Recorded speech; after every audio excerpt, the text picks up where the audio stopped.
Hi, this is Ronnie with Plan to Eat, and this is a short clip from our Summer Ready Summit that happened at the end of May 2026.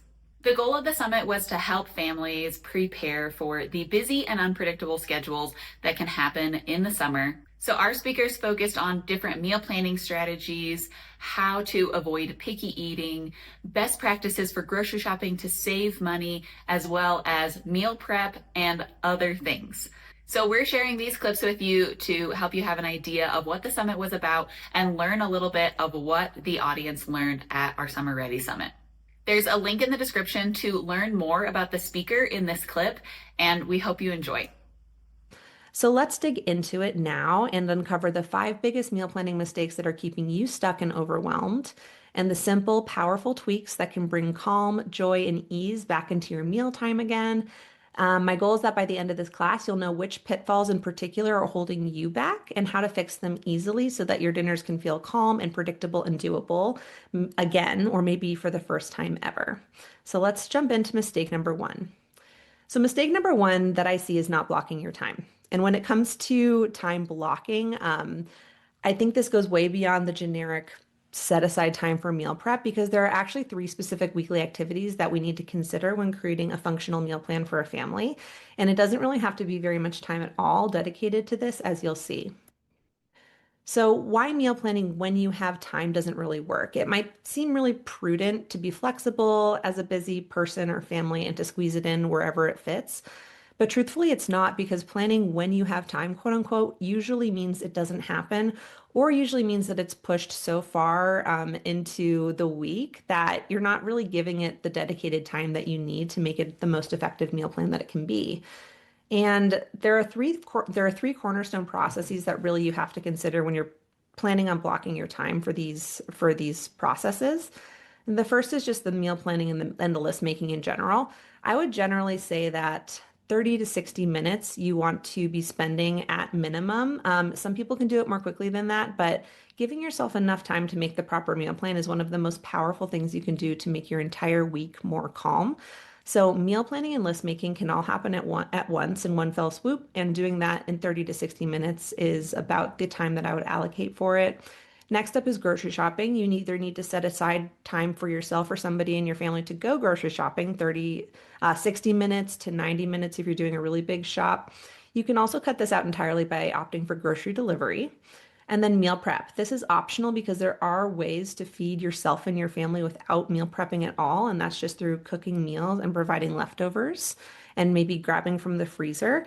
But if you do want to do a little bit of meal prep, it can be useful, and you can dedicate maybe 30 to 90 minutes of that on a weekend or a weeknight. So the total time spent here can be anywhere from just 30 minutes for meal planning if you do grocery delivery and no meal prep to about 2.5 hours. And the time spent planning is like strategically spent supporting your meal system. It really pays off when you do it right. I wouldn't really believe anyone who says that you can get an organized week without any time investment, and that's unless you're willing to fork over a lot of money for all, takeout or a meal kind of prep company to send you meals.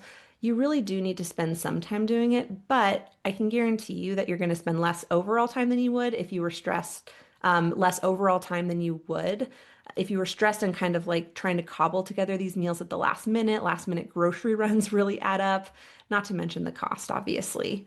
But by prioritizing these 3 cornerstone habits, you can save a lot of stress and money and, yes, of course, time in the end. So instead of planning kind of when you have time, this is what I recommend doing instead. Actually, schedule it into the calendar and protect this time. Treat it like an appointment. Add it to your calendar at the time that makes sense for you. And by protect this time, I mean that if it doesn't happen, because life can happen, we need to practice pivoting and we need to practice shifting that time to sometime later, but still reasonable within the week. Instead of deleting it from the calendar, just shift it to a different time. Another recommendation I have is don't load all these on the same day if you can help it, because that is, in my experience, what makes meal planning feel really overwhelming is having so many tasks on a single day. If you can spread it out, it feels way more doable and way less overwhelming. So here's a sample schedule that may work for you. I've seen it work for other families. This is something similar to what I do myself. You can meal plan on a Thursday or Friday, dedicate maybe 30 minutes to that. You can do some grocery shopping on a Saturday, 60 minutes, and then maybe some prep as you come home from the grocery store if you have the time. Produce prep for 30 minutes. Produce prep basically means chopping and preparing and washing all the produce that you're going to use for certain meals, maybe like the first half of dinners for the week or something like that. And then if you're feeling a little extra on Sunday, you can do some meal prep. Maybe you prep a make ahead breakfast for the family. This is uh, a sample schedule that would make you feel really, really prepared.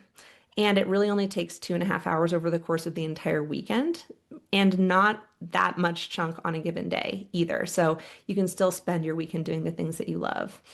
So again, this all sort of depends on your exact schedule, but I think that this brings a lot more ease and calm by reducing the mental clutter that happens around meals where you always feel like you should be doing something. Instead, just scheduling it, getting it done, and moving on, and then being prepared is a way better way to go.